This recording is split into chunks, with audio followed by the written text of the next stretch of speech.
Welcome to the TopRank Marketing News. I'm Tiffani Allen. And with your first story this week, I am Joshua Nite. Yes. Hey, you know what would be super cool? Like kind of a futuristic thing? Okay, imagine something that's like streaming video, only it's just audio. Okay, you know, kind of like a podcast, only you could listen to it live, right? And you would have to listen to it like right when it was broadcast. Sounds like the radio. Oh, okay, so Twitter has invented the radio. What? No, actually, it sounds a little silly, but I am interested in this. Twitter has decided to do an audio-only live streaming option. So, in addition to its live streaming video options, you can do this on Periscope, or you can do it on the iOS platform right now, but it's looking like it's going to roll out pretty wide. So, the idea is you can do the broadcast live, of course, but it will also record it. So people can replay it later at their leisure, as people tend to expect that they will be able to do. One thing that makes me interested in this, well, two things. First, podcasts are extremely popular, getting even more popular every single day, so that's of interest to marketers.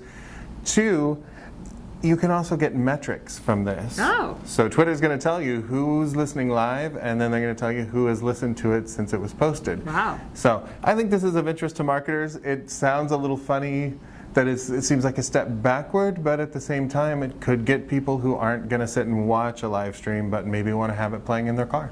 Right. I mean, like, I listen to the radio sometimes, still. I do too, but only if it's 109.5 in the morning. Yes, that sounds like a station. It's better than coffee. I don't believe you. Nothing's better than coffee. That's true. So, Josh, I don't know if you noticed this, but have you been in Google Search Console lately? I haven't. What happened? It got a makeover. Oh, right. It was so exciting. Got a little glow up for Google. Yeah, exactly.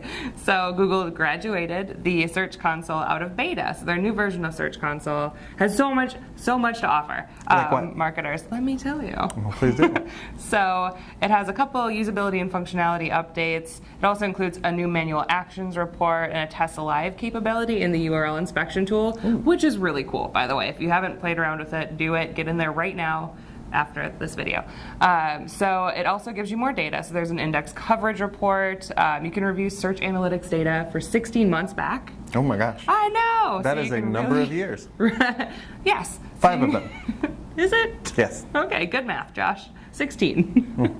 And then you have a new site linking report, which is really interesting. And then, of course, crawling, indexation, and serving info for any URL inside the URL inspection tool. So you can look at any URL on your site and say, what's wrong with this picture? And it'll tell you, or what's right, either way. But being able to compare that like historic data and ranking information is super important for marketers, especially as you optimize as you go on your pages. What did we rank for last year on this page? What have we done since then? Really cool stuff. Other features of note, simplified sitemaps and account setting management, which is really helpful for those of us who aren't super duper technical. The ability to notify Google when an issue has been fixed, which That's is great. good, yes. Yeah, absolutely, and many more. So check it out, go in there, play around, but it's a really, really exciting time for search marketers. Yeah, that is absolutely cool. Speaking of really exciting time for marketers, Facebook is updating its ad metrics. Go on. And it's a minor change, but it is an interesting one because I think it signifies a kind of paradigm shift in the way that we think about marketing. So usually you would look at Facebook, you would have a cost per website purchase metric, a cost per mobile app purchase, and a cost per offline purchase. Now it's going to be cost per purchase. Nice. Because Facebook says, look, the future is omni-channel. People are going through their journey on various platforms. We think that it's important to get a holistic view of your cost and not just be putting it in these little buckets. Right. So when we say omni-channel, we actually mean kind of channel agnostic. Like it doesn't matter where the person is spending the money. We need this view of it so that we can see everything that's going on. So I think this is really interesting. I think we do need these holistic metrics, and I think we should all be thinking less in terms of online marketing, social media marketing, digital marketing, right. And it's all just marketing. It's all in the marketing bowl.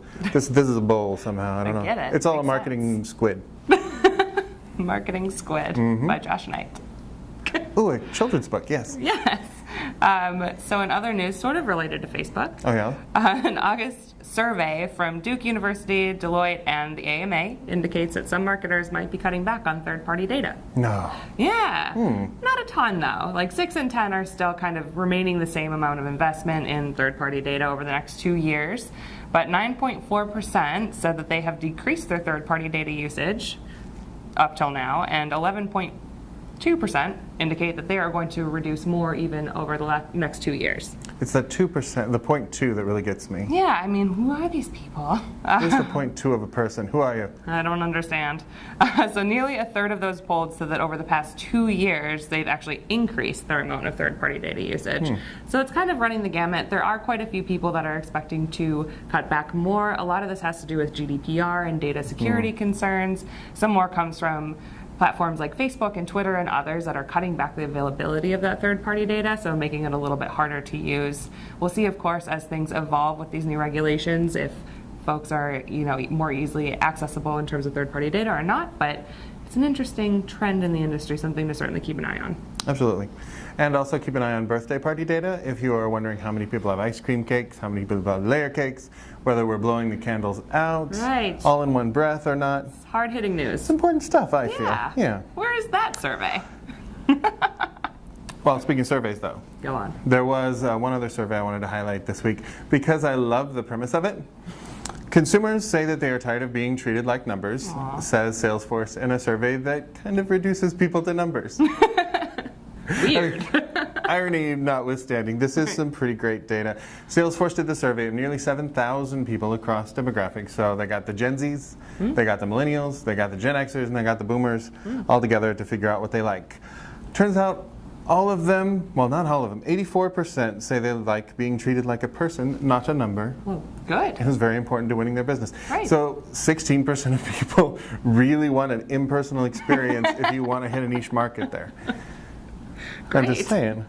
Yeah, well, 75% of millennials and Gen Z folks want connected processes. So, seamless experiences, seamless handoffs, and that kind of thing. So, of course, that data sharing between different departmental silos, different platforms and tools you might use as a business is very important here coming up.